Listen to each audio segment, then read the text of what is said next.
میرے عزیز دوستو، میرے بھائیوں اور میری بہنوں، میں آپ کے پاس چند ضروری باتیں لے کر آیا ہوں۔ نعت بھی ضرور پڑھوں گا۔ میں حیران ہوتا ہوں کہ اللہ نے یہ نعت پڑھنے کا سلسلہ شروع کروا دیا، کیونکہ تبلیغ میں نکل کے ہر ایک کی ناک میں کنڈا ڈالنا مشکل ہو جاتا ہے، تو وہ اللہ نے کوئی نعت کے ذریعے کچھ، اب آپ لوگ سب نعت سننے آئے ہوئے ہیں، تو اسی چکر میں آپ کو دو چار اپنی مرضی کی باتیں بھی سنا دیتا ہوں، پھر میں نعت بھی سنا دیتا ہوں۔ تو سب سے ضروری بات وہ یہ کہ جو سمجھنے کی ہے وہ یہ کہ ہم اس دنیا میں کیوں آئے ہیں۔ یہ سب سے امپورٹنٹ بات ہے۔ ہم اس دنیا کے اندر آئے ہیں ایک شاندار آخرت بنانے کے لیے۔ ہم اس دنیا میں کیوں آئے ہیں؟ ایک شاندار آخرت بنانے کے لیے۔ جو اس نیت سے دنیا میں زندگی گزارتا ہے، اللہ رب العزت دنیا اس کی خود بناتے ہیں۔ انسان اپنی محنت سے اپنی دنیا نہیں بنا سکتا۔ انسان اپنی محنت سے اپنی دنیا نہیں بنا سکتا۔ وہ اپنے آپ کو نہیں بنا سکتا تو باقی دنیا کیا بنائے گا؟ ٹھیک ہے، میں چاہوں کہ میری جوانی کبھی بڑھاپے کی طرف نہ جائے، یہ ہو نہیں سکتا۔ میرا اپنے اوپر تو زور چلتا نہیں ہے، نہ میں اپنی مرضی سے آیا، نہ اپنی مرضی سے رہ رہا ہوں، اور نہ اپنی مرضی سے دنیا سے جاؤں گا۔ یہ کیسی دنیا ہے کہ اس کی کوئی بھی چیز میرے قابو میں نہیں ہے۔ آپ یہاں رہتے ہیں، میں کراچی میں رہتا ہوں، کوئی لاہور میں رہتا ہے، کوئی پنڈی میں رہتا ہے، اور آپ کو پتہ ہے کہ یہاں آپ اپنی مرضی سے نہیں آئے ہوئے۔ یہ بھی بڑی عجیب بات ہے۔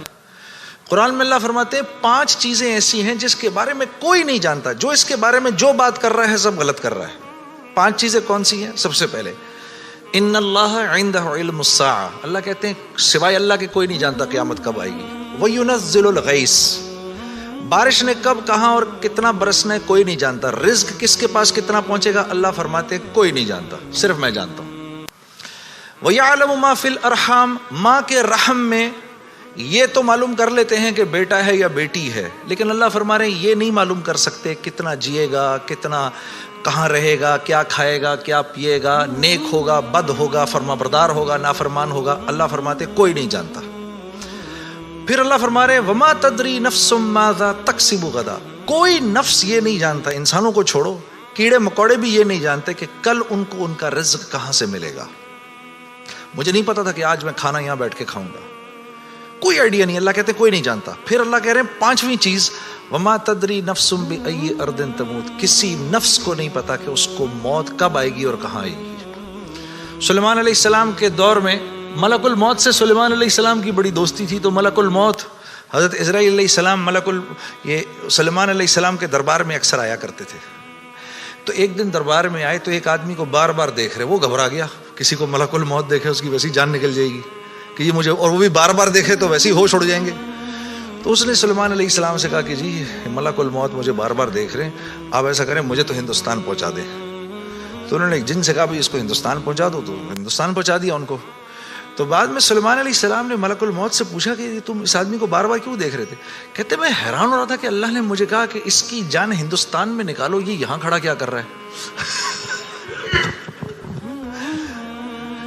وما تدری نفس بأی ارض تموت، کسی نفس کو نہیں پتا اس کو اس کی موت کل کہاں آئے گی۔ یہ 5 چیزیں کوئی نہیں جانتا۔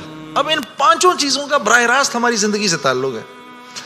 تو پھر یہ کیسی زندگی ہے، یہ کیسی دنیا ہے جس کے بارے میں کچھ بھی نہیں جانتا؟ تو اللہ رب العزت نے دنیا کا بننا بگڑنا یہ انسان کے ہاتھ میں نہیں رکھا، یہ انسان کے ہاتھ میں نہیں رکھا۔ اور اختیار کتنا دیا؟ ہم کہتے ہیں نا بھائی انسان کو اختیار ہے، بھائی اختیار کتنا دیا؟ اختیار اتنا دیا، کسی نے حضرت علی کرم اللہ وجہ سے پوچھا کہ حضرت یہ میرے پاس دنیا میں کتنا اختیار ہے؟ کہا ایک ٹانگ اٹھاؤ اپنی، تو اس نے اپنی ایک ٹانگ اٹھا لی۔ کہا جی دوسری اٹھاؤ، کہا جی وہ نہیں اٹھا سکتا۔ کہا بس اتنا اختیار ہے تیرے پاس، انسان کے پاس اتنا اختیار ہے۔ اور جو اختیار ہے وہ کیا ہے یہ جاننا بڑا ضروری ہے۔ انسان کے پاس کیا اختیار ہے؟ اللہ نے انسان وہ واحد مخلوق ہے پوری کائنات میں جو اپنی جان کے استعمال کو بھی جانتی ہے اور چیزوں کے استعمال کو بھی جانتی ہے۔ انسان کے علاوہ اور کسی مخلوق کو یہ نہیں پتا کہ میں نے اپنی جان کو کیسے استعمال کرنا ہے اور چیزوں کو کیسے استعمال کرنا ہے۔ گھوڑے کو نہیں پتا کہ میں نے اپنے آپ کو کس کام میں لگانا ہے اور میں نے بکری کا کیا استعمال کرنا ہے۔ بکری کو نہیں پتا کہ میں کس کام کے لیے دنیا میں آئی ہوں. اس کو کوئی آئیڈیا نہیں ہے کہ بلی کا میں نے کیا استعمال کرنا ہے. بلی کو نہیں پتا میں کیوں آئی ہوں, اور بلی کو یہ بھی نہیں پتا کہ میں نے کتے کے ساتھ کیا کرنا ہے. ٹھیک ہے. انسان وہ واحد مخلوق ہے جس کو اللہ نے یہ شعور دیا, فَأَلْهَمَهَا فُجُورَهَا وَتَقْوَاهَا. اف میرے دوستو, یہ وہ آیت ہے جس کو اللہ نے 7 قسمیں کھانے کے بعد بیان کیا. 7 قسمیں کھائیں اس آیت کو بیان کرنے سے پہلے. جیسے میں کہوں میری بہن, اللہ کی قسم, رسول کی قسم, قرآن کی قسم, تیرے باپ کی قسم, تیری ماں کی قسم, 6 قسمیں تو یہ کھائیں. پھر آخر میں فرمایا وَنَفْسٍ وَمَا سَوَّاهَا. اچھا چل کسی کی قسم نہیں مانتا,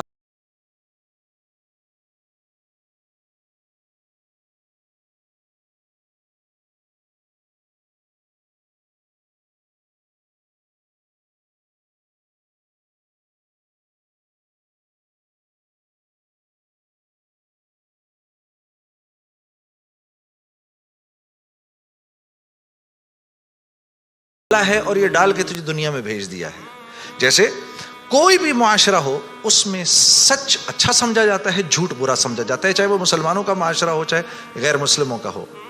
بےایمانی ہر معاشرے میں بری سمجھی جاتی ہے, ایمانداری ہر معاشرے میں پسند کی جاتی ہے. راست بازی, سچائی, بینگ اپ رائٹ, یہ ہر معاشرے میں پسند کیا جاتا ہے, اور ظلم ہر معاشرے میں برا سمجھا جاتا ہے. جسٹس ہر معاشرے میں اچھا سمجھا جاتا ہے, قتل ہر معاشرے میں برا سمجھا جاتا ہے. تو اللہ پاک فرما رہے یہ چیزیں دے کے میں نے تمہیں دنیا میں بھیجا ہے, میں نے تمہیں تمہاری جان کا استعمال بتا دیا, چیزوں کا استعمال بھی سکھا دیا. تو یا اللہ میں نے جان کا کیا استعمال کرنا ہے, میں نے جان کا کیا استعمال کرنا ہے.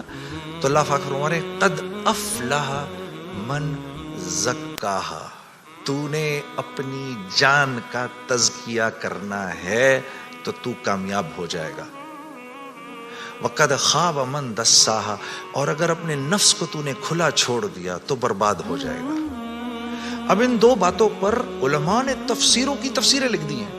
اب نفس کا تزکیہ کیا ہے؟ نفس کو ہر اس چیز سے روکنا جس کو اللہ نے منع کیا ہے, یہ نفس کا تزکیہ ہے. سامنے نامحرم عورت ہے, اب نہیں دیکھ سکتے اس کو. ہاں وہ سامنے سے آئی, نظریں جھکا لی, اب نظریں جھکا لی, اسی لمحے پچھلے سارے گناہ معاف ہو جاتے ہیں. اور اللہ ایمان کی وہ حلاوت دیتے ہیں جو آپ نماز میں محسوس کریں گے. پھر آپ نہیں کہیں گے کہ جی میں نماز پڑھتا ہوں میرا تو دھیان ادھر نکل جاتا ہے, پھر آپ نہیں کہیں گے. کان کو ہر وہ چیز سننے سے روکنا جس کو اللہ نے منع کیا, ہر اس چیز کو سننا جس کا حکم دیا. ہاتھ کو ہر اس جگہ استعمال کرنا جس کا حکم, ہر اس چیز سے روکنا جس سے منع کیا. تو نفس کا تزکیہ اللہ فرما رہے ہیں جب تم دیکھ دیکھ کر میری رعایت رکھ کے زندگی گزارو گے تو تم اس دنیا میں کامیاب ہو جاؤ گے. اور تمہیں کامیاب کون کرے گا؟ ہم.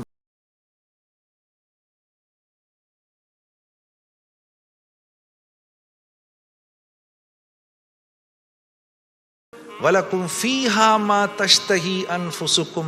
اب کیونکہ تم نے دنیا میں تو ویسے کر لیا جیسے اللہ نے چاہا, ٹھیک ہے, اللہ کی رضا پر راضی رہے, تو اب وَلَكُمْ فِيهَا مَا تَشْتَهِي, اب جو کچھ تم چاہ رہے ہو انفسکم وہ پورا ہوگا. کیوں؟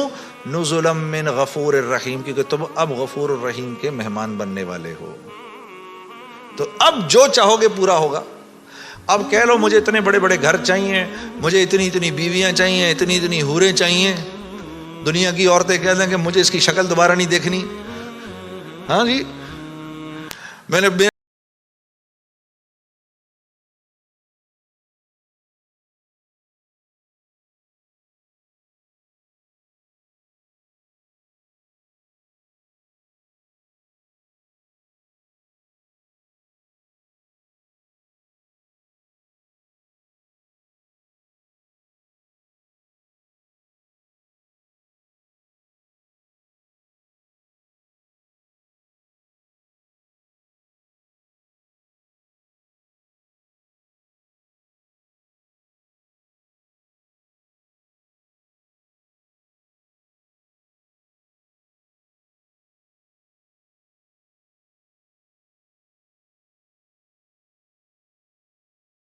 وہاں جو سینئر ڈاکٹرز نے کہا وہی کیا. صبح کہا 8 بجے پہنچنا ہے, 8 بجے پہنچ گئے. وہاں پر جس پیریڈ میں, جس کلاس میں, جس ڈپارٹمنٹ میں انہوں نے کہا جی پڑھو, پڑھتے رہے. اس کے بعد 4-5 سال اپنے آپ کو پابند ہی تو کر کے گزارا, تو 5 سال کے بعد ڈاکٹر بن گئے. آدمی کو اپنے آپ کو پابند کرنا پڑتا ہے. دنیا میں جس چیز کو حاصل کر رہے ہیں اس کے لیے اپنے آپ کو پابند کرنا ضروری ہے. تو دین, اور پھر کیا ہے, جب پابند کیا تو اب ڈاکٹر بن گئے. اب ڈاکٹر بننے کے بعد ڈاکٹر بننے کے جتنے نفع ہیں اب وہ کمائے گا. یہ سیدھی سی بات ہے. تو دین کے نفع اٹھانے کے لیے, کہ میں دین کے نفع اٹھاؤں, اللہ نے جو حکم دیا اس کے میں نفع اٹھاؤں, اس کے لیے پہلے ہمیں اپنے آپ کو پابند کرنا پڑے گا. اسی طرح سے اللہ جیسے کہہ رہے ہیں, جب وہ پابند کر لے گا تو پھر اس کے نفع اٹھائے گا, اور جو جتنا پابند کر لے گا اتنا ہی نفع اٹھائے گا. جیسے 1 گز زمین بھی زمین ہے اور پوری دنیا بھی زمین ہے. جس کے پاس 1 گز زمین ہے وہ 1 گز زمین جتنے فائدے اٹھائے گا, جس کے پاس پوری دنیا ہے وہ پوری دنیا کے فائدے اٹھائے گا. تو جس کی زندگی میں جتنا دین ہے اس نے دنیا میں نفع اٹھانے ہیں. جس کی زندگی میں جتنا کم دین ہے, پھر کیا ہے, مصائب اس کو گھیر لیتے ہیں. مصائب اس کو گھیر لیتے ہیں, حالات اس کو گھیر لیتے ہیں. کراچی سے, لاہور سے, فیصل آباد سے گلاسگو آ جانے سے حالات ٹھیک نہیں ہو جائیں گے. یہ کہیں اللہ کا وعدہ نہیں ہے کہ جگہ تبدیل کرے گا تو تیرے مزے ہو جائیں گے. نہیں, زندگی بدلے گا تو تیری زندگی بدلے گی. چاہے تو غربت میں ہے, چاہے تو امارت کے اندر ہے, چاہے تو وزیر ہے, چاہے تو محکوم ہے, چاہے تو دکاندار ہے, چاہے تو کارخانے دار ہے. اگر میری مرضی کے مطابق چل رہا ہے تو دنیا کی زندگی تیری ایسی بناؤں گا, دنیا کی زندگی کو تیرے لیے جنت کا نمونہ بناؤں گا. اگر میری مرضی کے خلاف تو چلے گا تو تیرے لیے تمام حالات اور تمام کامیابی کے نقشے ہونے کے باوجود تجھے مشکل میں ڈالوں گا. اور میرے عزیز دوستو, یہ ازل سے لے کر آج تک ہو رہا ہے, اور آج سے لے کر ابد تک یہی ہوگا. اب آپ لوگ یہاں کیوں آئے؟ کبھی آپ نے سوچا بھئی آپ گلاسگو کیوں آئے؟ آپ گلاسگو کیوں آئے؟ آپ آئے نہیں ہیں. اخرجت للناس, ہم نے لوگوں کے نفع کے لیے تمہیں نکالا ہے, ساری انسانیت. اخرجت للمسلمین نہیں, مسلمانوں کے نفع کے لیے آپ نہیں آئے یہاں پر. اخرجت للناس, ساری انسانیت کے نفعوں کے لیے میں نے تمہیں تمہارے گھروں سے نکال دیا ہے. یا اللہ ہم نے کیا نفع پہنچانا ہے ان کو؟ تأمرون بالمعروف وتنہون عن المنکر, تم نے اچھائی خود کرنی ہے اور ان کو اچھائی کر کے دکھانی ہے. برائی سے خود بچنا ہے اور برائی سے خود بچ کے ان کو کر کے دکھانا ہے. آپ یہاں اس لیے آئے ہوئے ہیں, میں قرآن بتا رہا ہوں آپ کو. وتؤمنون باللہ, جب یہ کرو گے, جب تم ایسا کرو گے پھر میری ذات پہ تمہارا ایمان بنے گا, ورنہ نہیں. تب تم میرے حکموں پر چلو گے. ایمان نہیں بنے گا تو حکموں پر نہیں چلا جاتا, پھر اللہ کے حکموں پر نہیں چل سکتا آدمی. ایمان بنائے بغیر اللہ کو, اللہ تو جانے گا لیکن اللہ کی ذات کے تاثر سے دل خالی رہے گا. اللہ کی ذات کے تاثر سے, جیسے ابھی بھائی کہہ رہے تھے نا, دل, ابھی امجد بھائی کیا کہہ رہے تھے, دل اللہ کا گھر ہے. اس کا کیا مطلب ہے؟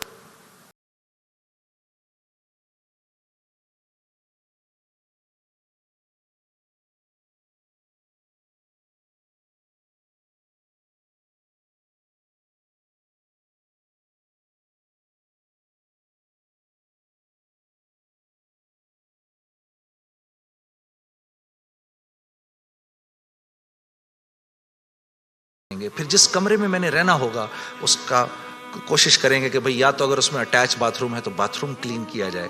پھر اگر باتھ روم قریب میں, یا اگر وہاں اندر نہیں ہے تو قریب میں جو باتھ روم ہے اس کو صاف کیا جائے.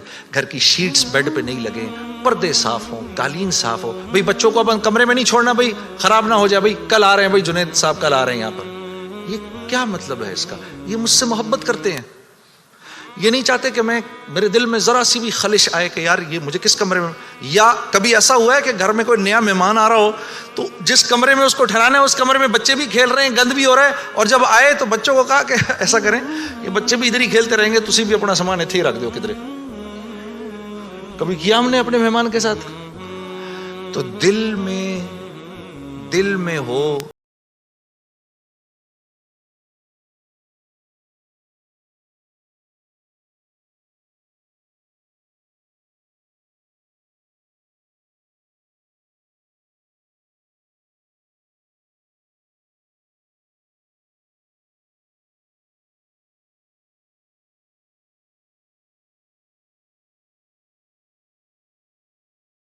دل میں میری محبت ہے.